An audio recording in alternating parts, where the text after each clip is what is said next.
I've heard it all morning, and I can feel it in the air. It's the voice of freedom calling, and it's really loud and clear. Amen? It's good to be here this morning. It's new. Did you know that when the 4th of July, the Day of Independence, was first celebrated, starting back in 1776, it was kept by the Founding Fathers. It was kept by the church as a religious holiday. It commemorated America receiving her freedom from the tyranny of King George, just like as Israel was taken out of Egypt. And we have to understand that today. Unfortunately, our young people today aren't really up on history, are they? Well, we're in a battle. This nation is on a war footing right now, folks. And just like in the days of the Revolutionary War, it's time for us to stand up and be counted. God's Word in the Bible gives us 3 charges. Mission 1 was the Great Commission. That's the Great Commission. You find that in Matthew chapter 28, verses 18 through 20. But charge 2, mission 2, from Genesis to Revelation, God's Word in the Bible teaches resistance to tyranny is obedience to God. And failure to resist tyranny is always disobedience to God. And then the mission number 3, he tells you in 2 Thessalonians chapter 2, to keep the traditions of the apostles and to stand fast and not give up any ground, to hold our ground. And that's what we have to do. We've got to take America back. And that's what I'm here today. When God raises up a man to lead you in prayer, if God's raised him up, he's going to pray the prayers that you need to hear, not that you want to hear. And so with that, let's go to prayer. Join me. Heavenly Father, Lord God, as we come before you this day, Lord, America, the greatest nation on earth, Lord, and you blessed us with the greatest nation. She was great because she was good, and you made her good, God. But today America is hurt. She's cut. She's bleeding. Father God, we have 2 political parties today. One of them has gone totally corrupt. Totally corrupt. They're the party of sodomy, of abortion. If God's Word, the Bible, if your Bible calls it a sin, they embrace it. They're the party of marching in the streets and looting and burning and killing and raping. And the other party, Lord, with the exception of very few, the other parties become weak. And so often, our senators and congressmen tuck tail and run like a whipped dog. Lord, we're begging you, Father God, first to give us pastors, real men of God, that will lead the people, those that are supposed to be the most courageous. Lord God, our pastors let you down. And because of that, we had Roe v. Wade and over 100 million dead babies because the pastors failed you. And they failed us, and they failed all those children. So give us men of God, real men of God, that will stand and be bold as they're supposed to. You've told us in your word that the righteous are as bold as lions. Lord, we ask too, Father God, Lord, that you raise up leaders that will lead us, not stick us and bleed us. We have so many today, Lord God, that are into politics to get rich. So, Lord, as we come before you, we ask you, Lord, to forgive America for forgetting you.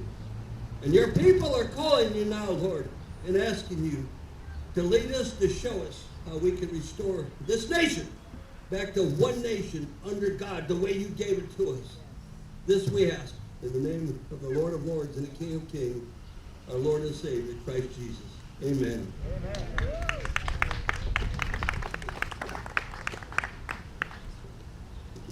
Thank you, Pastor Ernie.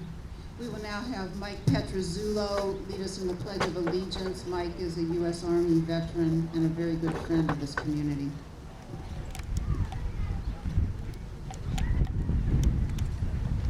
There's a couple flags here. There's a flag hanging up there. We're going to prefer. I pledge allegiance to the flag of the United States of America and to the republic for which it stands, one nation, under God, indivisible, with liberty and justice for all. Thank you.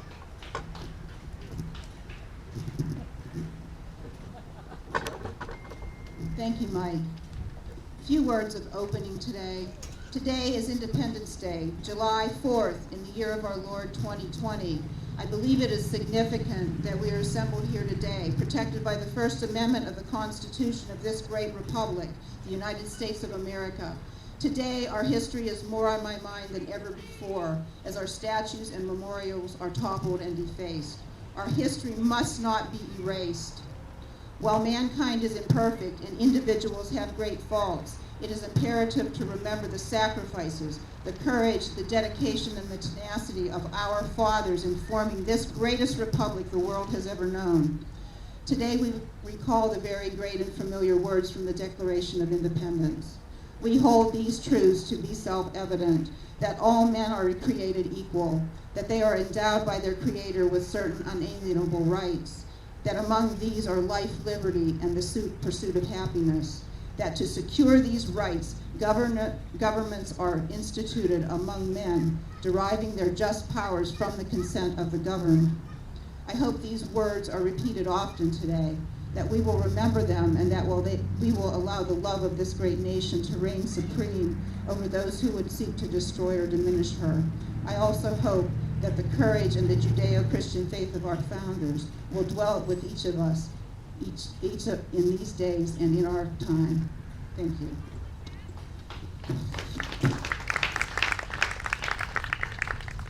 Our first speaker is Judge Timothy Grandel. Judge Grandel has served as the judge of the probate and juvenile divisions of the Geauga County Common Pleas Court for 8 years.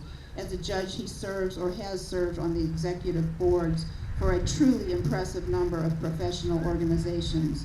Under his leadership, a number of excellent programs for children and families have been instituted, including the popular Good Deeds program. He has also passionately stepped into already existing programs, such as the court-appointed special advocates, which provides guardians ad litem to advocate for the best interests of abused, neglected, and demented children. Judge Grandel has been an attorney for over 40 years and has served dual terms in both the Ohio House and the Ohio Senate. He also is a distinguished U.S. Army veteran. The Grandels have been Geauga County residents for over 30 years and have been community advocates on many issues. Please welcome Judge Timothy Grandel. Thank you, Kathy. Thank you all for coming out today and showing your true patriotism. But if you'll join me in a special round of applause for Skip Claypool, Kathy Johnson, and Mario Innocenzi, because it was through their diligence and hard work, and believe me, there was a lot of obstacles thrown in their way, but they managed to pull off one of the best parades I've ever seen, the best non-parades I've ever seen in Chester Township. So join me in a round of applause. You're doing something right when you can have an amazing coincidence of all those people having to be driving down 306 at the same time on the 4th of July. That was phenomenal. I'm reminded, happy Independence Day, and I'm reminded that our founding fathers signed that Declaration of Independence under penalty of losing everything they owned and being hung. And yet they showed the courage to go forward and bring us from the autocracy of a king to the liberty and freedom of our democracy. I wonder today what they must be thinking when they look around and see political leaders who are telling people to hide in their homes, give up their jobs, not see their dying loved ones in nursing homes. What they must be thinking. They must be thinking, what the heck is wrong with these people? We were willing to die. We were willing to lose everything we own. And we knew about epidemics because the revolution was fought during one of the worst smallpox epidemics in that period of history. So you gotta wonder what they're thinking. But then they'd look around today and they'd see all those people in that non-parade, and they'd see all of you coming out here today, and seeing that you're doing what President Madison said we're supposed to do, that we have an obligation to remember the 4th of July, to celebrate our founding fathers, and to remember that it was through their actions that we had the liberty we had today. And I'd be remiss if I didn't thank our first responders, our police, our fire, our EMTs for everything they're doing every day, not just through this period. It's not time to defund our police. It's time to be friends and support our police. Yes. And last but not least, I want to thank my fellow military folks.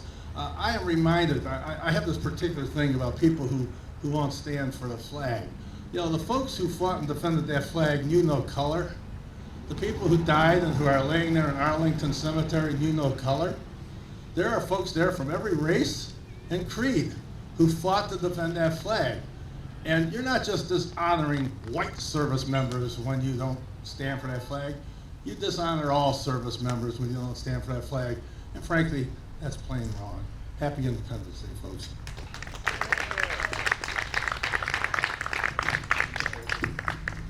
Thank you, Judge Grindell. In Ohio's 76 House District, which includes most of Geauga and northern Portage counties, we are represented by a qualified and courageous state representative, Diane Grindell. Representative Grindell has a long history of public service, having formerly served as our state representative from 1992 until the year 2000. Between her periods of service at the Ohio State House, Diane Grindell was elected and served as judge of the Ohio 11th District Court for 18 years. During her tenure, she had over 200 cases published by the Ohio Supreme Court. Diane served as a JAG officer in the Ohio Military Reserve. She is an attorney who holds a Juris Doctor degree and a former registered nurse. It is an honor and pleasure to welcome Representative Diane Grindell.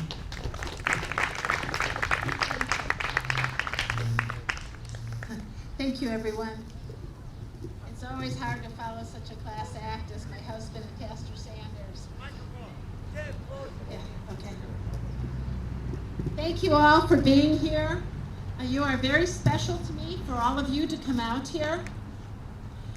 July 4th, 1776 was the inception and new beginning for individuals in America to declare freedom from Great Britain's rule. Those individuals founded the United States. They are Americans. We are Americans. You and me. This statement is so important this year in 2020. Now more than ever, this year we have faced unprecedented challenges across the nation. Violence in the name of justice, they say. In Columbus alone, 90 businesses were trashed, refrigerators torn apart, food stolen, and many were also minority businesses. Why do I say all of this? It's because we are Americans. George Washington said, he's our first president of the United States. He said, they accomplished this freedom with perseverance and spirit. That is how they made our nation. No matter the struggle, all of us here, all of us, we fight together. The Declaration's essence is that all persons have equal natural rights, that no government can take this away by legislation or by command. Those rights can be freely pursued and defended and used to defend life, liberty, and the pursuit of happiness. Those rights can also be used to consent or not consent to our government. And the only legitimate role of government is to protect the rights of those consented. Amen. When Thomas Jefferson said this was very radical at the time. This was something new and formed by them. No king, no ruler, no edict crushing personal freedoms could happen. Just government, born of the consent of the governed, limited to protecting their rights. What happened? Where did it go? How is it that men and women take oaths of office to uphold the liberties of our founders? and they risked their lives to achieve this office, to enter office. Now they enter office after they take the oath, and this is ignored. Yep. Does government have our consent, or does it not? This declaration is not a simple rhetoric document. It is what fledged the birth of our nation into a war for freedom and independence. Also, shouldn't we expect our government to be honest and truthful? Our President Abraham Lincoln, who died to free the slaves, said, "I am a firm believer in the people. If given the truth, they can be depended upon to meet any national crisis." So I ask you, now more than ever, we need the spirit of our founding fathers. This tenacity is ingrained in our DNA as descendants of the patriots. Thank you.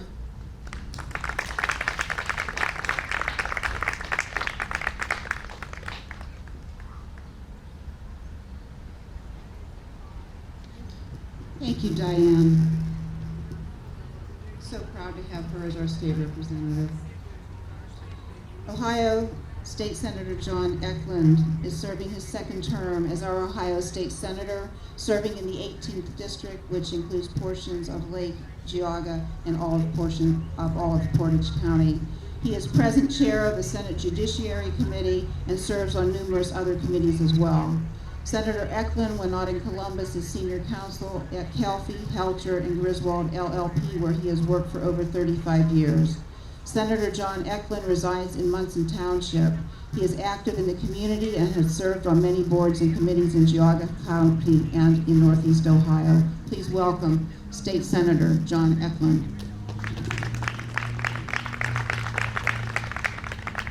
Well, good day, everyone, and thank you so much for allowing me to be with you today. And thank you for being here as we celebrate the 244th anniversary of the signing of the Declaration of Independence.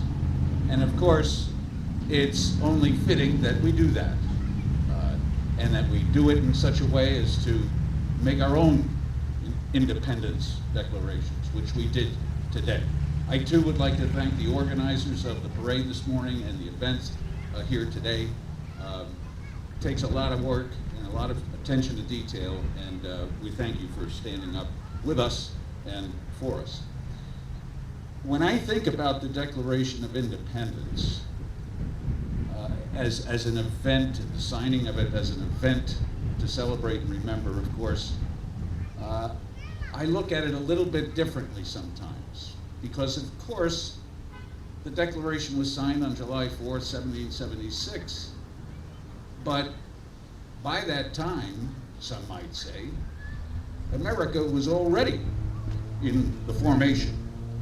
Colonists across the colonies were in open rebellion, and things had happened before the signing of the Declaration of Independence, things like the Boston Massacre, the Boston Tea Party, Lexington and Concord. Blood was drawn. Americans, if we can call them that, although they weren't Americans at the time, shed blood and died, as did British soldiers. There was disruption in the land before there was a Declaration of Independence. And let's not forget what happened after the Declaration of Independence. A war was fought, and although the outcome was never certain, it's easy to sit back now, these 200 and some odd years later, and say, well, that was a happy ending. There was no guarantee that that was going to be a successful effort. A war was fought. The Articles of Confederation were adopted. A weak, inappropriate, as it turns out, way to unite or try to unite the 13 colonies. And that had to be scrapped. So a lot happened around the Declaration of Independence. And what I'm trying to get at for you is, it's the things that happened around the Declaration that were necessary, in addition to the Declaration, to make us a nation. The Declaration is a declaration. Talk is cheap, and I don't mean to be disrespectful, but a declaration is just a declaration. What it took to make a nation was people of good heart, strong backs, sometimes their blood, sometimes their deep dedication to higher principles than some people otherwise might think about.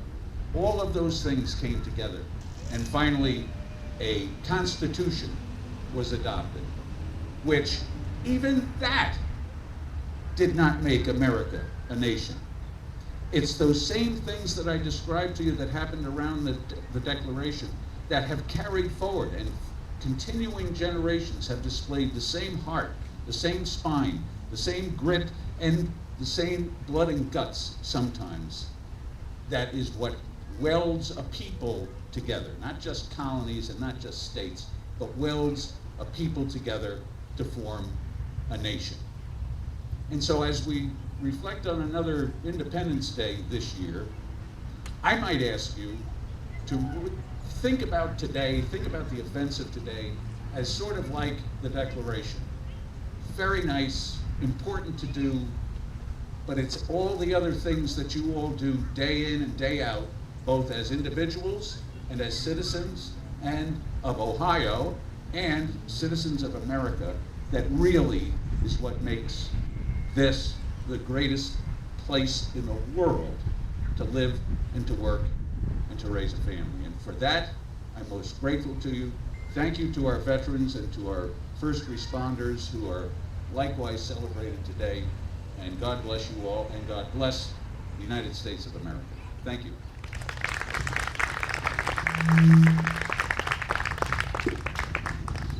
Thank you so much, Senator Eklund.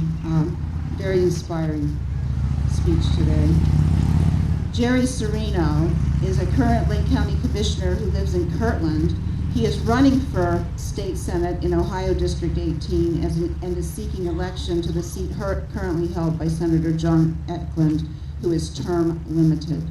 Again, Ohio District 18 includes parts of Geauga Lake and all of Portage County. Jerry Serino is a retired medical device executive, having served as chairman and CEO of numerous companies, including Source One Healthcare Technologies and Mentor. He has a solid and distinguished history in business management and global operations. Jerry is highly involved in Lake County and has served on numerous boards in the community. He has taught business classes at Lakeland Community College and Lake Erie College. Jerry Serino is with us today. Thank you very much. Pleasure to be here. I too want to thank and recognize the organizers. It was, and the real plus to seeing all the organizers here was, I would have paid $20 to see Skip Claypool in a hairpiece. So this was great to see, Skip.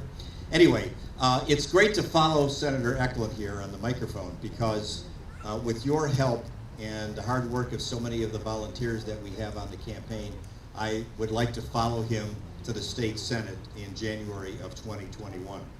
With your help, we can do that. I want to make some comments that are coming from a slightly different perspective. My father and all four of my grandparents emigrated to the United States from Italy. Some of you might know of an area called Campobasso, which is near Naples in Italy. And they left Italy in the late 1929-ish period and early 30s, over a period of time. And they left Italy to come here because of their interest in pursuing personal freedom and economic opportunities. Neither of those were particularly present in Europe at the time that they decided to leave. They picked up and left friends, family, and possessions to come to a strange land, the language of which they did not speak and could not even certainly read the language. Great sacrifice, but they came here because everything that they had studied and learned about this country was attractive to them, and in their minds, worth the sacrifice. And I know my family and I are very grateful that they made those sacrifices back a long, long time ago. My wife and I live in Kirtland, which is your neighboring community here. to Chester. My wife and I have been married for almost 48 years, and we've raised 9 children, and we have 34 grandchildren. We have a stake in the community, and all of our grandchildren and children live in northeastern Ohio. So we have a stake in trying to keep our community a great community and the great state of Ohio. That's really why I've decided to run. But today, we celebrate, as Senator Eklund mentioned, the Declaration of Independence. And as I like to tell my children and grandchildren, a little bit about the founders and how much they sacrificed and how much they risked. Let's stop and think about it for a moment. They risked their lives. They were seditionists, basically, to England. They risked their lives, their families' lives, their property. They risked certainly their careers if they were, many of them were in business. They made great sacrifices for what we have today. There's a great movement right now out there to try to discredit our founding fathers. And while they were certainly not perfect in many respects, as none of us happens to be, we cannot let that happen. We cannot let the disrespect for the founders of our country go unchecked and unchallenged. We just simply can't let that happen. Today we're here to recognize the Declaration of Independence, but also to thank those founders and all of their supporters for the courage that they showed yesterday and the freedom that we experience today as a result of that. Right now, we're in another revolution. This time, we're playing defense. Back then, we were playing offense, right? We're playing defense now, and as several of the speakers have mentioned, we're defending our country against not only the reputation we have for a freedom-loving people, but lawlessness, those who literally have expressed hatred for America, hatred and disrespect for capitalism, those who want to rewrite history, those who don't respect the sacrifices of our great veterans and first responders, and those who simply don't stand for the rule of law, as we have seen so much in the last couple of months. The only way we can stop that is by taking action in many ways. Electing good officials who stand behind you and stand behind your principles is one of the ways. Everybody here today, and your families and your friends, can step in and help not let this happen. We have got to defend the Constitution of this country, defend our history, and we always want it to be better, but we can't let these people who are, in many cases, what I call intellectually deficient on what our country means and what our Constitution means. If we let this go unchecked, I fear the end result for all of us and for our children and our grandchildren. I'm running to make sure that this doesn't happen, to do what I can in the state Senate, to follow in the footsteps of Senator Eklund, and I swear to you today that I will protect our God-given constitutional rights at every moment that I possibly can. Have a great 4th of July, and thank you very much for coming today. Thank you. Thank you so much, Jerry. Great to hear what he had to say and to get to know Jerry Serino a little bit. We're going to step back in time, and we're going to go back to our founders. Our admired guest today is a famous founding father. He was the primary draftsman of the U.S. Declaration of Independence, the nation's first Secretary of State, and the second Vice President under John Adams. He was the third president. Trying to get away from me. The third president of the United States. He stabilized the U.S. economy and defeated the pirates from North Africa during the Barbary War. He was responsible for doubling the size of the United States by successfully brokering the Louisiana Purchase. He also founded the University of Virginia. In looking over quotes from Thomas Jefferson, many were quotes of great everyday wisdom. That's what he's most known for, but this one was a little bit different and very striking for his day and ours. I have sworn upon the altar of God eternal hostility against every form of tyranny over the mind of man. That was quoted on September 23rd, 1800. Thomas Jefferson is with us today.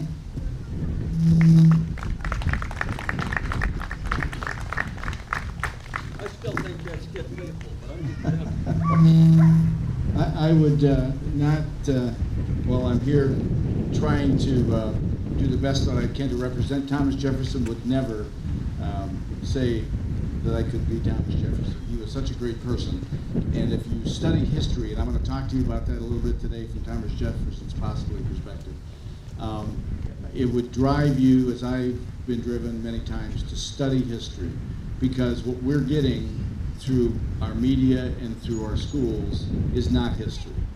It is some made-up story with some basis in history. And so before I start, though, I want to recognize, we have a fireman here from our local Chesterland Fire Department, and he has a number of flags that have flown over the graves of our brave veterans that lay in our cemetery. And they are available for anybody who wants to take one home. We're going to give you one of these flags to honor those veterans that lay in our cemetery. And so Officer Plunk can provide those to anybody who's interested, but take them and proudly display them on this Independence Day.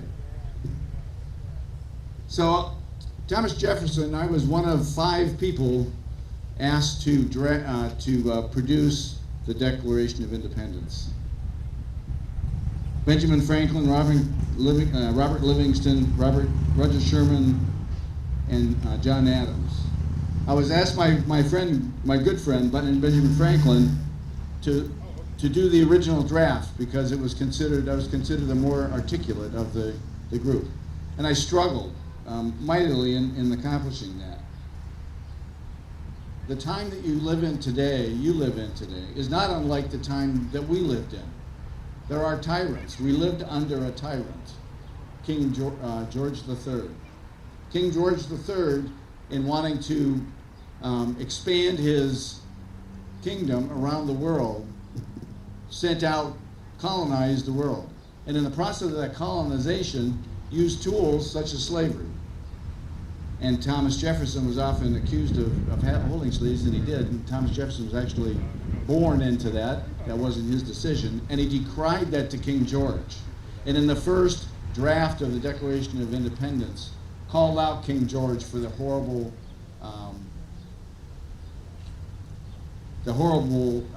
thing that was. Unfortunately, at the times that we lived in, we struggled to come together as a country, to be able to do bigger, better things, to become an exceptional country. Not a better country over everybody else, exceptional in that it was the first time in history that we were proposing creating a government of the people, for the people, by the people. Keep in mind that King George was a tyrant. Everybody that worked under King George, or with King George, that lived in King George's world, was a slave, basically. You were a serf or a slave to him. Even in the aristocracy, you had to kowtow to the king and to that aristocracy. So think about the time that existed around Thomas Jefferson and those of us who were trying to struggle how to create a new world, a new government that could do something differently. And there were a number of grievances put forth to King George, and I'm going to read a few of them. And you may hear some semblance of similarity in some of what you see today. In putting together this parade today, we were told you can't do that by your government. Life, liberty, and the pursuit of happiness. Unalienable rights. Can anybody explain unalienable to me? Do you know what that term means? So often our kids are not told what that term is, what that language is. Unalienable means God-given. What God gives to you, government cannot take away from you. You have the right to your life. You have the right to your liberty, and you have the right to pursuit of happiness. No government should be able to take that away from you. Our liberty was taken away from us by our government in the state of Ohio. And being able to have a parade or be able to assemble as we are today. Does anybody feel at risk here in this park today? Nope. I'm not thinking anybody here is feeling at risk. You have common sense, you have a brain in your head.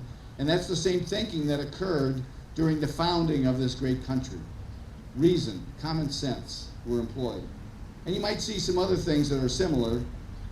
One of the quotes that I'm famous for saying is, "We're left to me to decide whether we should have a government with newspapers or without. a government, I would hesitate a moment and say I would prefer the latter. I prefer a place without newspapers over a place without government. People who fear their government have tyranny. People where the government fears the people have freedom. If I could just prevent the government from wasting the labors of its people under the pretense of taking care of them. Think about that. Taking away from some to give to others so that you can make them happy. That seems like a theme that's very similar to what we have today.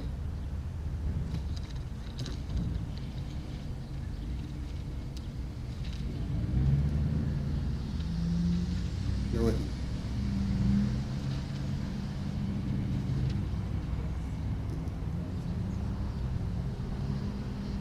So here are some of the grievances that were written to King George.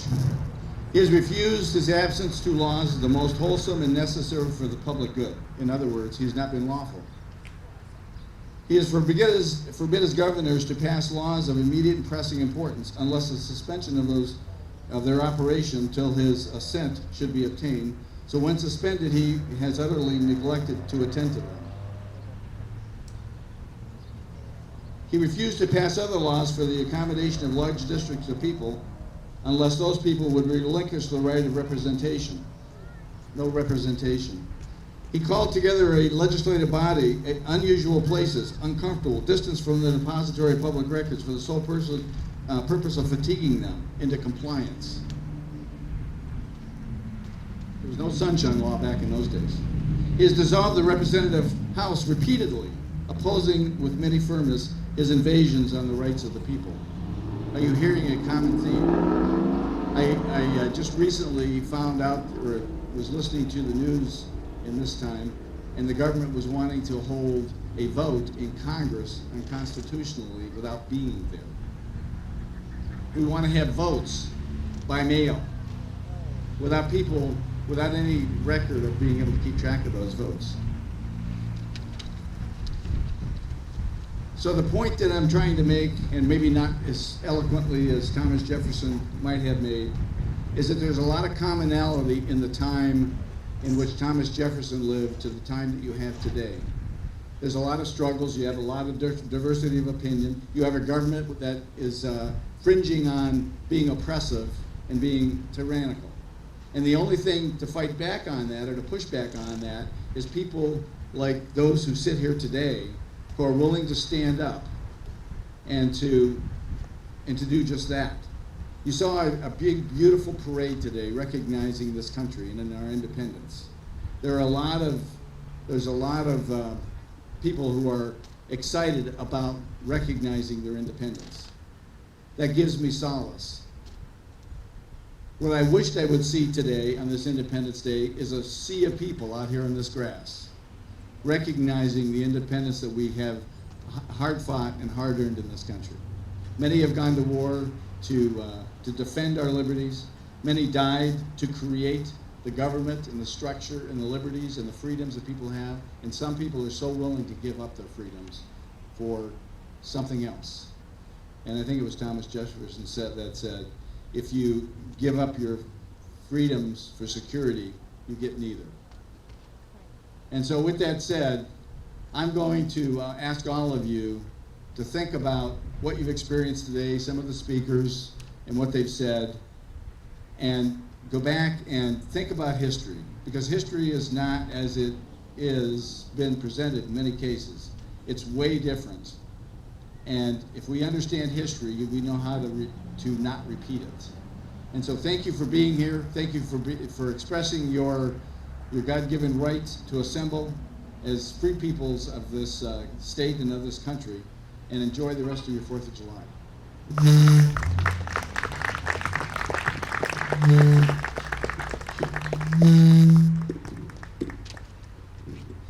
Wonderful, wonderful speech.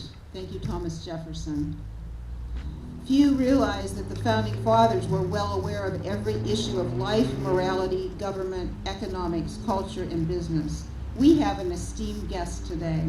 His contemporaries and historians named him the firebrand of the Revolution, the father of American Revolution and the patriarch of liberty.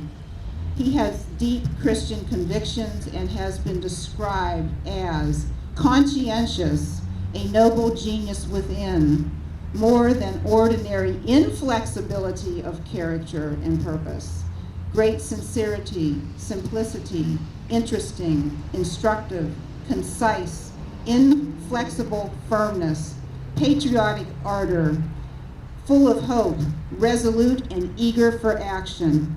His contemporaries nicknamed him the last Puritan for living his Christian views. Samuel Adams is here to reignite the fires of the true intent of liberty.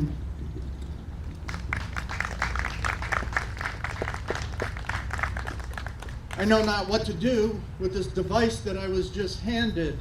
As many of you may know, and I understand, is that I'm about 296 years old as of this time. And I'm delighted to be the latter speaker, if you will, for this event, in that I would like to bring to you a talk, or rather I shall say is a speech that I was asked to give as one of the signers of the Declaration of Independence, and that one, as you just heard, who became known as the father of the American Revolution. And it is a delight that those that are sitting in the shade are prepared for this speech that is about 2.5 hours long. I'll summarize it for you today. As we know, and as you may know, I really am thankful to the young Thomas Jefferson, because when I graduated from Harvard, he was not yet born.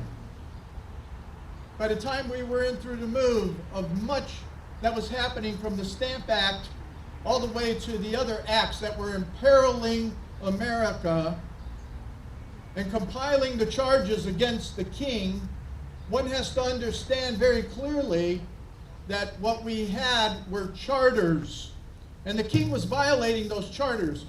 Parliament was doing their acts, but the charter was not with Parliament. The charters were with the king, and that is a relationship. Those charters, in fact, were covenants. No different than what has become known as our constitutions within our states, and then finally, as we came to decisions on a greater constitution. And everyone knows that before the Constitution of '87, that in fact we had a constitution. Is that not correct? Yes, it was called what? The Articles of Confederation. So at the same time that Mr. Jefferson and my cousin John were taking and bringing together that declaration, I was on the committee to put together the form of government that would be known as those Articles of Confederation, which gave us the right then to become that independent nation and to act accordingly. Because of all the different actions and all that I was asked to participate in my times in Congress, the people asked if I would take and bring this speech. Today, I will take and just summarize it for you. If you're interested in the full document and what that speech is, I would be gladly one to be able to help produce that for you. But clearly you have to understand what it means, as Mr. Jefferson had already spoken. It was a time that brought us together. And the first thing that I have to take and bring to your recollection, as you heard at the very beginning of this time today, it was the pastors, the clergy, and the pulpits that were the great pronouncers of liberty.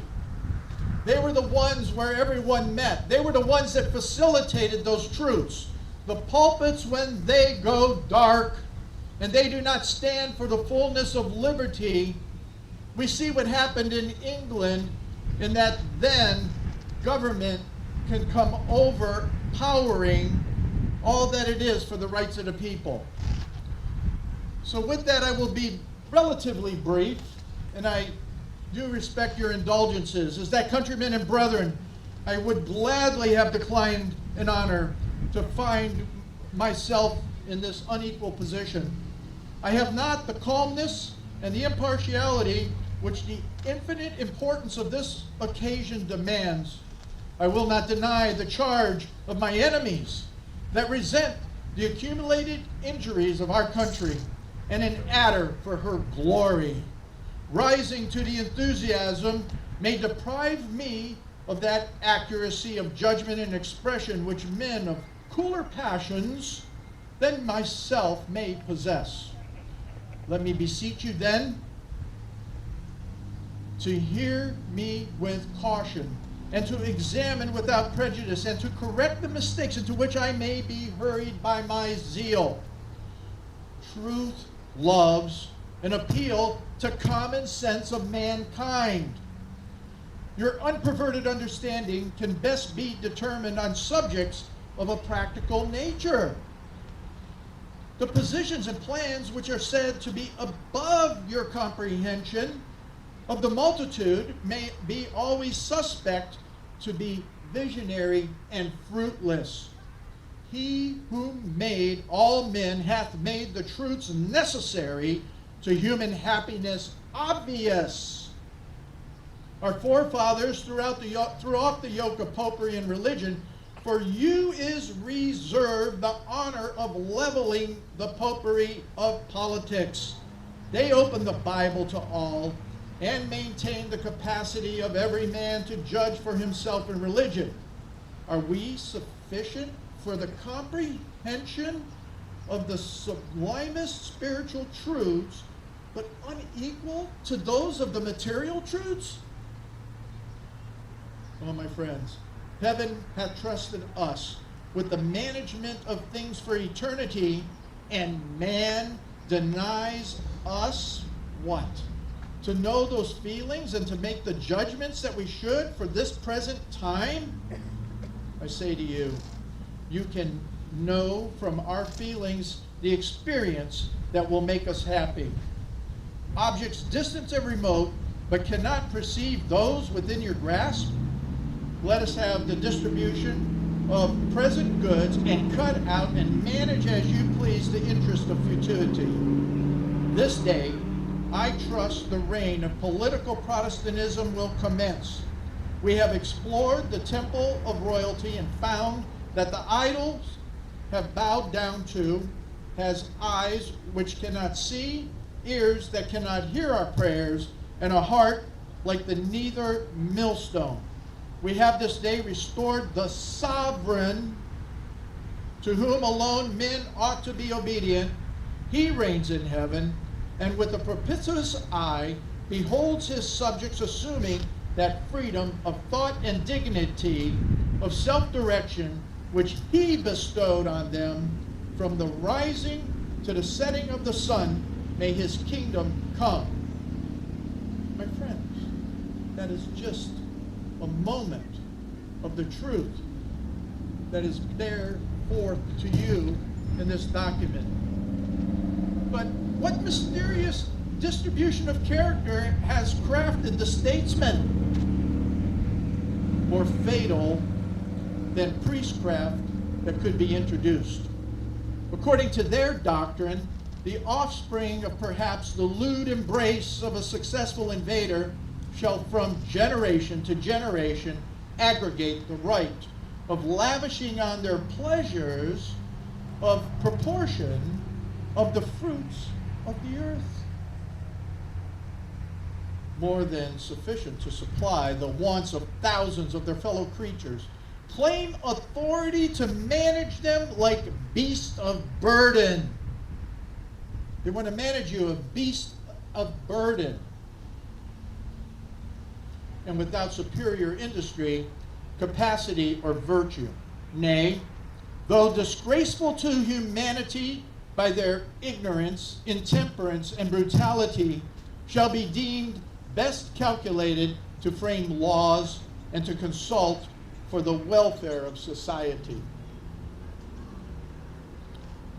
I go on and continue to talk that is primarily about the virtues that are given to us that become that of which is imparted as common sense in which many in the political realm have none.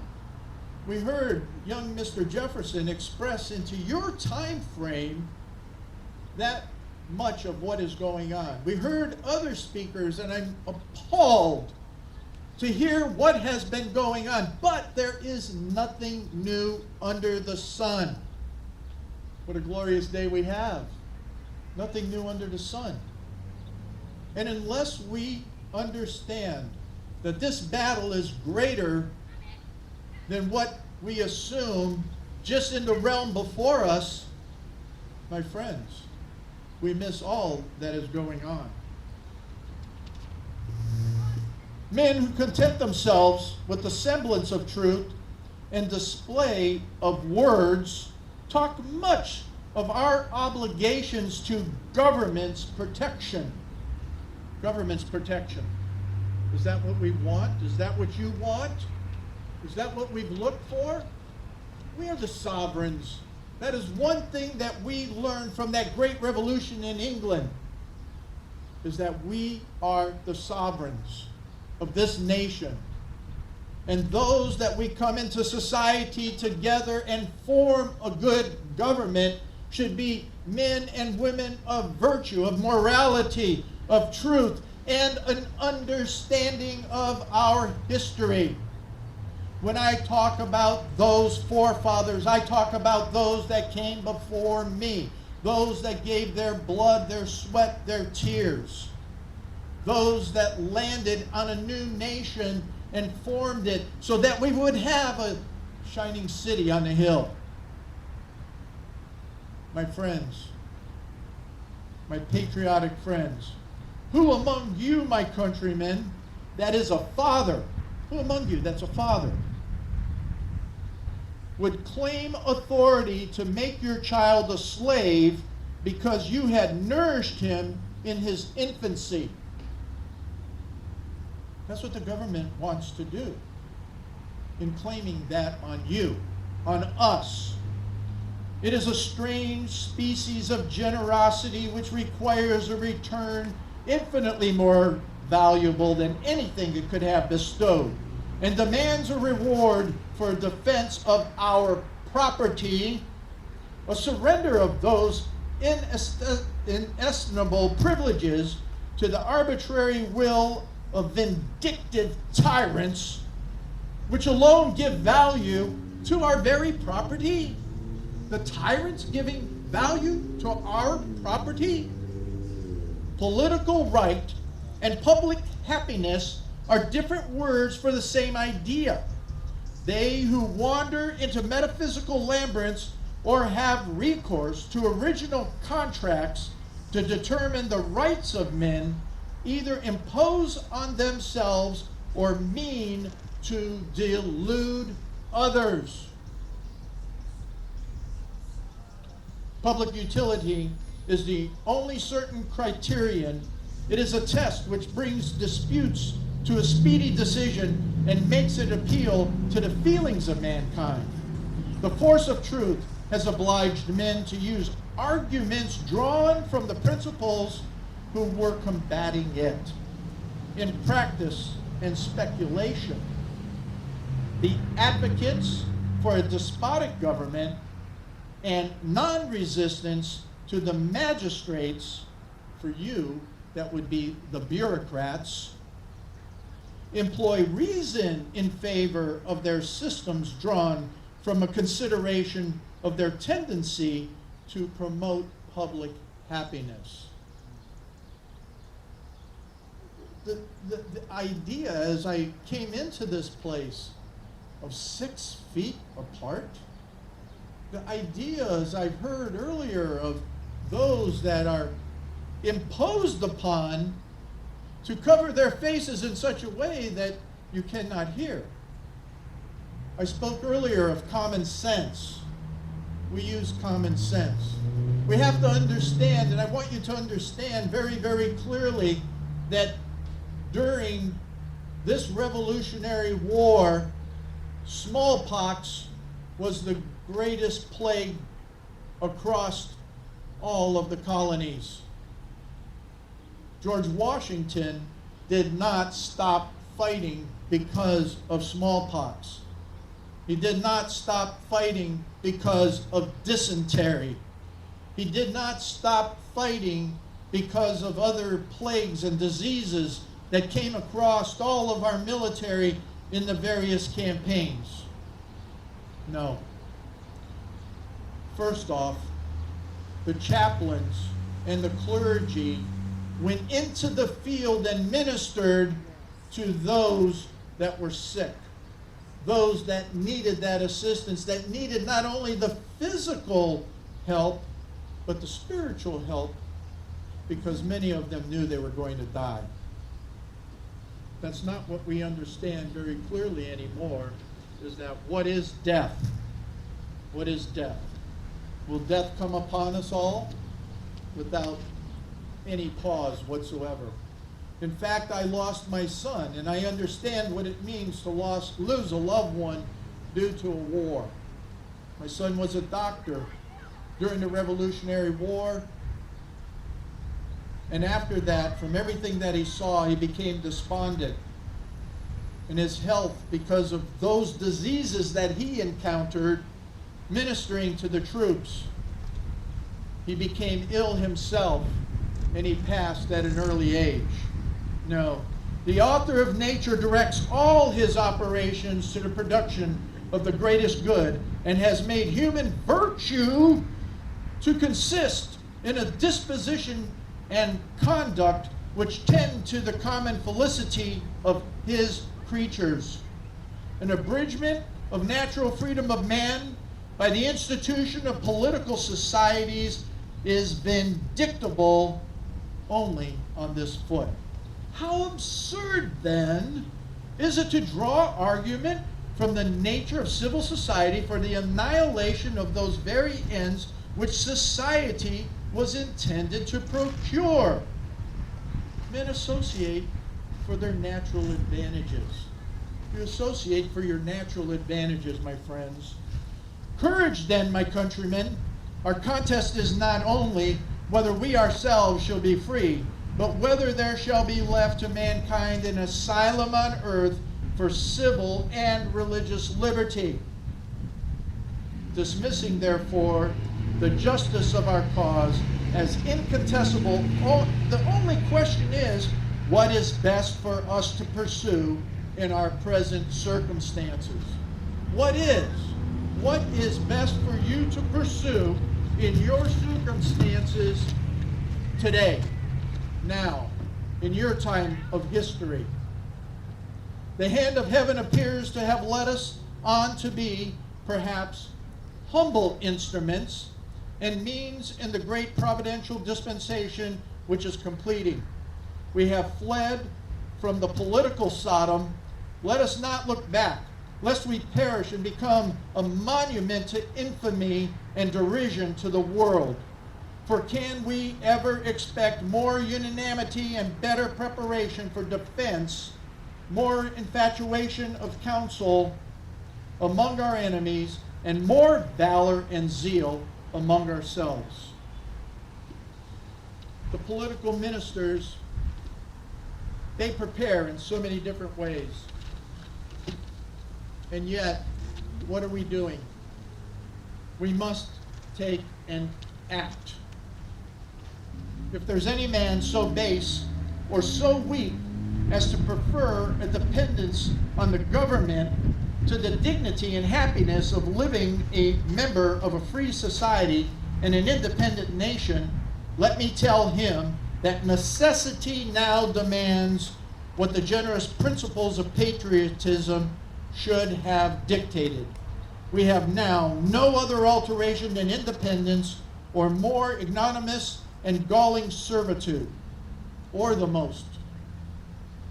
The legions of our enemies are thick on our plains. Desolation and death mark their bloody career, whilst the mangled corpses of our countrymen seem to cry out to us as a voice from heaven. I will leave you with this,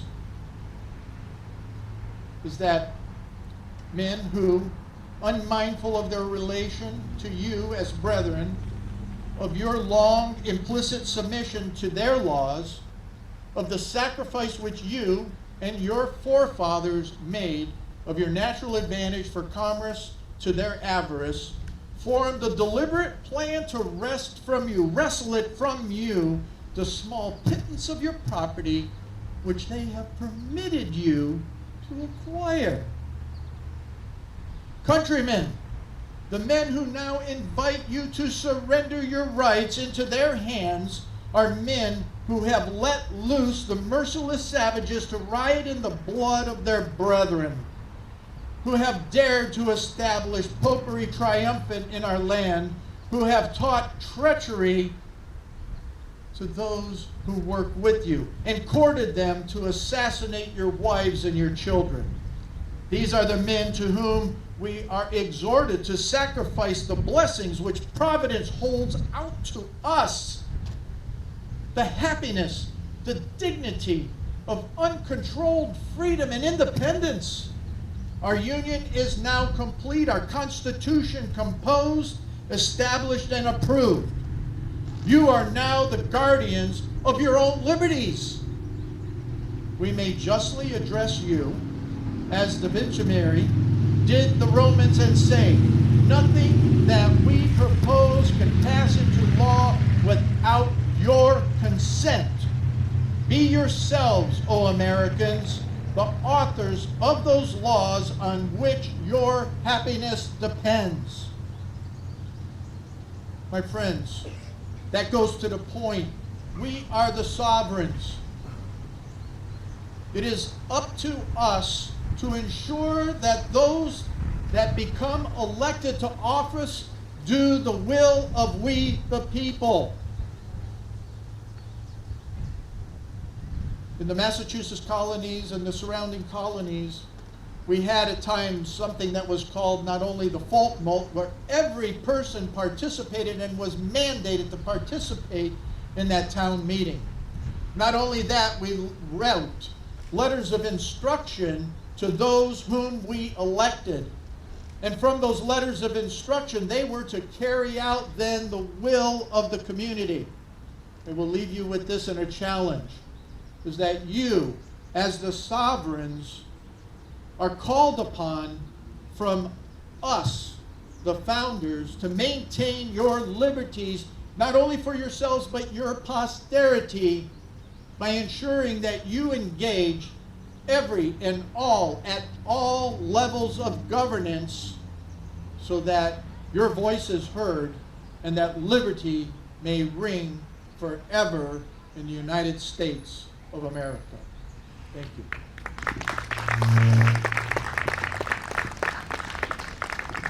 Thank you to Tom Navolis for his presentation of Samuel Adams.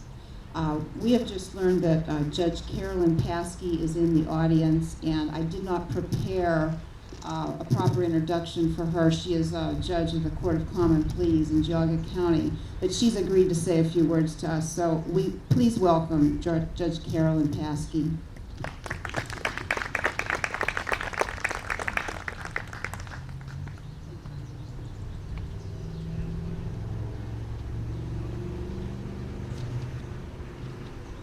I have a pretty tough act to follow, following Sam Adams and Thomas Jefferson, but I will love to have a chance to say a few words to you, and I will keep it brief. It's good to see all of you here today as we celebrate the 244th anniversary of the signing of the Declaration of Independence, Independence Day, the birthday of our nation, these United States of America. I would like to share with you a quote from one of our nation's founding fathers, John Adams, our second president, and as a judge, I'd like to point out he is also a lawyer. John Adams said, Independence Day will be celebrated by succeeding generations as the great anniversary celebration. It ought to be commemorated as the day of deliverance by solemn acts of devotion to God Almighty. It ought to be solemnized with pomp and parade, with shows, games, sports, guns, bells, bonfires, and illuminations, from one end of this continent to the other, from this time forward forevermore. And that's what we're doing here today, celebrating our country together as Americans. Even though we're not able to celebrate this day in our normal fashion, we must celebrate. America is the greatest country on earth. Though far from perfect, we have the greatest system of government ever conceived. And it is a system that strives to always do better and be better. As Americans, we enjoy rights and freedoms that are the envy of the world. The word liberty, we enjoy liberty that is the envy of the world. With that liberty comes responsibility. Going back to John Adams, he said something I think applies just as much today as it did back in the late 18th century. Liberty cannot be preserved without a general knowledge among the people.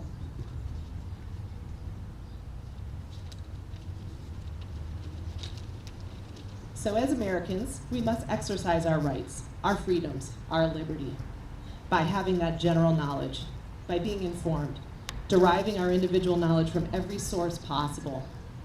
Not from a single source or ideology, but learning as much as we can, not only from everything possible, but every one possible.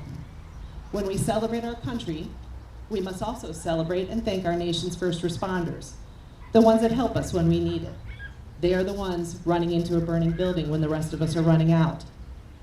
They are the ones that ran in and up the stairs of the World Trade Center towers. And we must also thank our military, those in active duty and our veterans who have guaranteed and continue to guarantee our freedom and liberty. God bless all of them. God bless all of you. And God bless the United States of America. Thank you.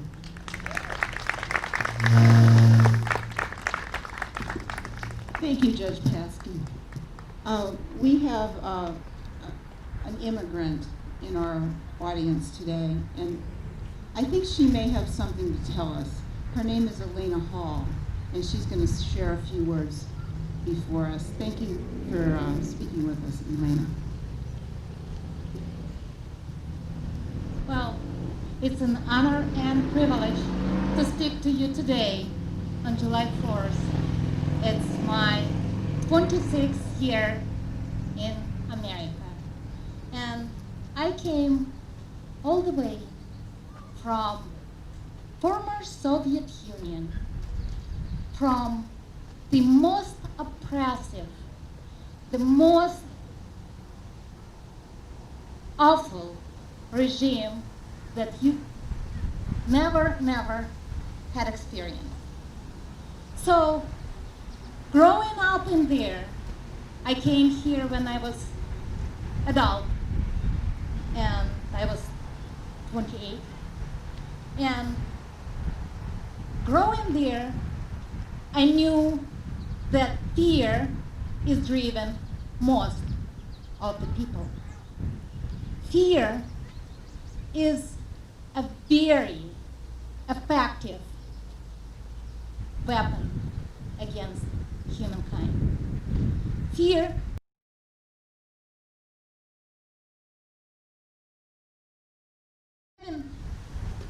no fear for the future because it was exciting. It was a God's gift for me to be able to travel all the way from the other part of the earth to here to be independent. And keep it, people. Don't be afraid and don't submit to those evil voices that want you to depend on this and this and this just because they want something of yours, and most of all, they want you to be slaves. And that's what Soviet Union was, a big country of slaves who worked for nothing and who could be dead in every moment of their life. And that was no future. And you guys have future. You always had. We always had. I came for the future. We are Americans. I am a citizen. I was proud to become a citizen.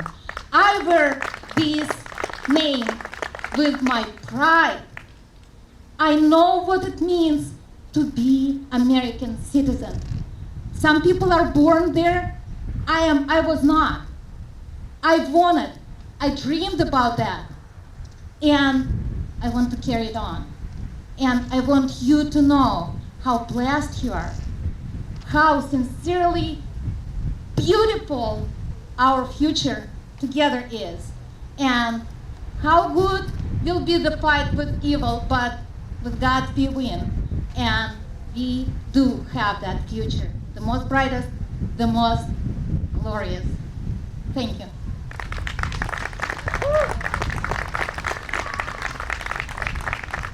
Thank you, Elena. You are a true American. Very happy to meet you today. Today, as we celebrate Independence Day, we also gather to honor and appreciate our great and very much appreciated members of law enforcement. Our officers are dedicated to keeping us safe in an increasingly hostile world.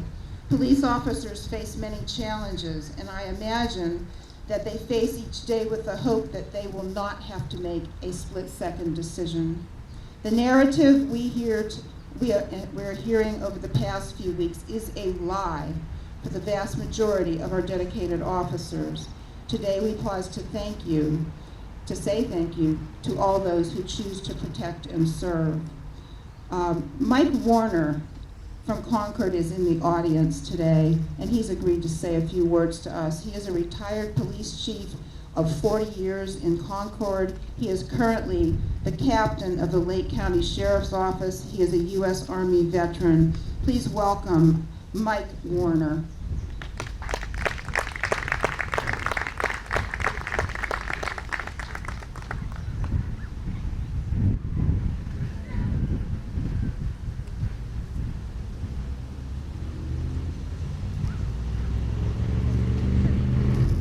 Thank you. I want to be known as Lincoln and not Stephen Douglas. So, on behalf of Sheriff Frank Leombruno from Lake County, I want to thank you for honoring police officers. I was a retired fire chief after 40 years. Then I crossed over. A father of 2 sons and a daughter-in-law who all are in public safety, 2 in law enforcement, 1 in fire. And all I want to do is tell you that 88 police officers were killed last year, over half of them by cowards. And we have to protect those law enforcement people, every one of us. We need to make sure that they go home to their families. And all I ask is that when you go to the polls in November, that you vote for the right people that will protect and not try to unfund our law enforcement or fire service or any of the agencies that go out to help people. If you get a chance to read today's editorial in the News Herald, or go to the Lake County Sheriff's Office Facebook page and read what our sheriff has said and made a statement. It made me so proud to be part of that office, to read that quote. It's a little lengthy, but read it. It talks about where we stand as law enforcement agencies in Lake County. And I want to tell you, Senator Eklund has been a big supporter for public safety for his entire career. And Jerry Serino, who is our county commissioner, has been a supporter of the public safety entity in Lake County. And he'll do a good job, although I'm not allowed to make a political statement. I'm just telling you that Commissioner Serino has been behind the sheriff throughout his career. Chief Purchase, who was not able to be here, is a good friend. He does a good job for Chester. And your sheriff, Sheriff Hildebrand, I've known him since he was 18 years old. He was my assistant fire chief in Hamden, and then took over as fire chief. He's the only one in the state that's a chief and a sheriff. He cares about this county. He lived here his entire life. On behalf of all public safety people that work to protect you and our families, thank you, and God bless America. Thank you, Mike. In closing, I just want to say a few personal words. I want to tell you a little bit about my dad. He was a World War II veteran. He served in the Pacific on the islands. My dad didn't talk about what happened during that war. He talked about buddies. He talked about things that were pleasant. He talked about funny little stories. And that's what I grew up with. My dad was a hard man. He was a coal miner and a U.S. Marine. And I always thought of him as somebody so forthright that you never had to wonder what he was thinking. And it wasn't, I didn't really think about what had happened with him and what he experienced in the war. For some reason, I was young and I was thinking only of myself. But there came a time, he taught me always, I always loved our country, I always loved our flag. And I was probably in my late 20s or early 30s when I had a brother that moved out to the New England states, and we took a little caravan trip, my family, my younger brother's family, and my parents in three separate cars. And we stopped on the way to visit a World War II submarine that we went in and toured. And I didn't think that much of it. It was a fascinating trip for me. But after that, as we continued on our trip, I think that visiting that submarine sparked something in my dad. And he kept asking me to take pictures of flags. And I just thought that was the dumbest thing. And I said, Daddy, finally, after the fourth or fifth time he asked me to take a picture of the flag, I said, Daddy, there's flags everywhere. Why do you want a picture of every flag? And his lip began to tremble. And he just said, I saw so many good men die for that flag. I just want a picture of the flag today. Well, I still take pictures of flags. And this 4th of July, with everything that's going on in our country, I just wanted to walk down 306 with that flag. And there were blockages after blockages. But when my dad's lip trembled, I didn't know that it was a turning point for me. But it is, and it was, because I already loved our country and I loved our flag.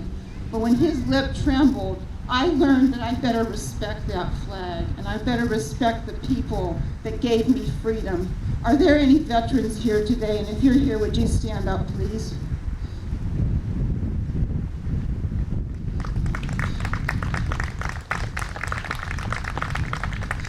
Thank you. I am speechless. I don't even have words. But I just want to thank you for your service and tell you that I respect you and I respect that flag. And God bless you. God bless the United States of America. God bless Geauga County. God bless Ohio. And I'm going to allow Skip Claypool to come up here. I want to thank Skip because this man has done a magnificent job to bring this event today, to have this parade, and to have the speakers here to talk to everybody. And I truly appreciate this man. I give you Skip Claypool. Thank you. I don't know that I deserve all those accolades. I'm going to take that hair off because I don't know how all you women are walking around with all the hair on. I got to tell you, this is much better. So I want to return the thanks to a number of people. Mario, Kathy did a lot of work, but they weren't the only ones that worked to make the parade and today successful. And it is a hot day. It's a day when people have a lot of stuff going on, and I really have to give all of you kudos for being here, because I'm sure you could have been sitting at the poolside or having some ice cream someplace and not listening to us speak. But Mike Petrozzulo is up here with me, a good friend, also did a lot of work. Dal Lanise, who's in the back, and Carol Chilella, and a whole bunch of other people who reached out to their friends and to make an Independence Day parade happen. And I'm a bit challenged by what's going on today in our society when we can't have a simple parade. And so when we said we were going to have a parade, and I tried to do the right thing, and I reached out to our county health director, I was assured that the governor would approve parades. And then I discovered a parade would not be permitted. But I could see protests going on, and I said, well, maybe we should have a protest. Maybe that would be the right thing to do, right? But then, I didn't want to have a protest, so I said, well, let's have a walk. Let's have a walk and ride. Maybe that'll work. And so we started that. And I know that creates confusion, but then I'm told, well, no, you can't walk by our government. Our government is telling us this. you can't walk because you might get close to somebody. And then I go to Home Depot, and I go to Ace Hardware, and I go to Giant Eagle, and I see all these people who are all assembling, and by the way, you can't have more than 10 people in some place. Where in God's world can a government tell you how many people can be together? I would ask you this question: how many of you have a brain in your head and they can determine whether or not you feel safe being around other people? If the government will tell you what's going on, let you determine what's safe and what's not safe, I think I trust you better than the government. And so what's the point? Is Thomas Jefferson and the government of the day, King George was a tyrant. Everybody, he had his thumb on everybody. And so in America at the time, in the colony that existed at the time, soldiers could be put in their other people's homes. He didn't have to have a reason to hang somebody. He didn't have to have a reason to take somebody and throw them in jail. We lived in a world of a tyrant. People in this country, when they colonized this country, had a sense of freedom because we were so far away from England at the time that he couldn't keep an eye on what was going on. And he had to have people here that tried to keep people in order. And eventually, we came around to the point where we decided, and thank God we did, a bunch of strong people, men and women, decided, you know what, there's this thing called freedom, and we can have that. And they appealed to King George any number of times, please, please, please, and he told them to go pound salt. A little bit like me reaching out to Governor George DeWine, King George DeWine, I'm just trying to make a joke, on having this parade. We literally had his cell phone, and we texted him, and we emailed him, and we called him. And each time we implored upon him, allow us to have an Independence Day celebration. We will keep it safe. People will be safe. But no. King DeWine said no. So it's a lesson for us to learn. As you're watching us, this society, go through all of the struggles and the challenges, and we got people tearing things down and monuments being torn down. And by the way, I'm going to ask my trustees if we can make Chesterland a sanctuary township. And we'll take all the statues and we'll put them up right around the park here. What do you guys think of that idea? Because I am proud of the history of this country, and every one of those statues represents somebody who had a part to play in making this country what it is. Some good, some bad. We should see those statues and recognize our history and understand our history, because that's the only way we're going to avoid something else in the future. So I just want to say to all of you, and thank all the people that did a lot of work, and a lot of people that did work that you don't even know about, because they were just telling friends who were telling friends. And we had a great, I don't know if you were in the parade or saw the parade, and I'm not afraid to call the parade now that it's done. I thought it was fantastic. All the people that showed up warmed my heart. True patriots of this country. All of you are true patriots for this country. And you give me solace. I watch the news every night, the fake news, and they are fake news, because there's so much nonsense going on in the news.